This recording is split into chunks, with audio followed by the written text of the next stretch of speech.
For many years, our standard treatment approach for patients with advanced or metastatic non-squamous non-small cell lung cancer has been a two-drug chemo combination.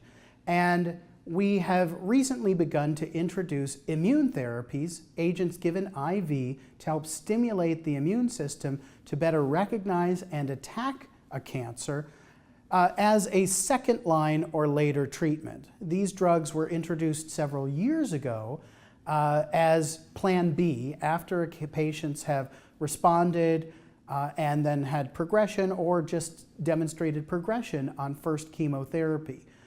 It was an obvious question to ask whether patients could benefit more from getting chemotherapy combined with immune therapy as a first treatment.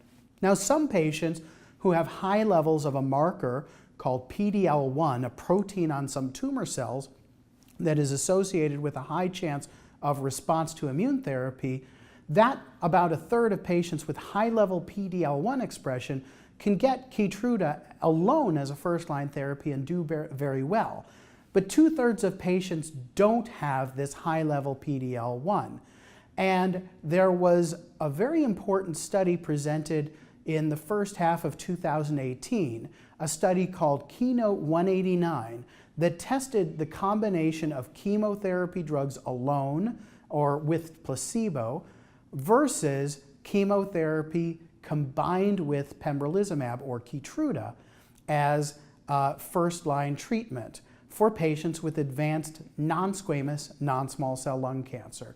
The chemotherapy being studied was a platinum, so either cisplatin or carboplatin, which is really a cornerstone of our chemo treatment for lung cancer. One of these drugs with Alimta, also known as pemetrexed, and then, as I said, chemo with placebo or with Keytruda. These drugs are given IV every 3 weeks, and then after several cycles, one of the drugs, the cisplatin or carboplatin, is dropped, and patients can continue on a maintenance therapy of the Alimta with Keytruda if they continue to do well. This study was a large and well-done trial that generated a great deal of excitement and was published in the New England Journal of Medicine, one of our most influential journals, because it showed results that really should change practice. Specifically, what it showed was that the patients who received a combination of chemo combined with immune therapy, Keytruda, at the same time, had a significantly better chance of their cancer shrinking, also a prolongation of the time before the cancer tended to demonstrate progression, and had a longer survival. This study enrolled patients who had any degree of PD-L1 expression. That could be the third of patients with high PD-L1 expression, the third of patients with low-level PD-L1 that we define as 1% to 49%, with high being greater than 50% or greater, and then about a third of patients with essentially PD-L1 negative or less than 1%.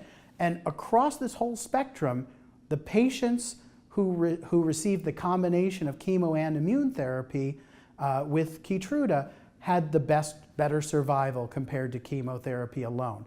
So this is really likely to change and increase our enthusiasm about giving chemo and Keytruda as a first-line treatment for these patients.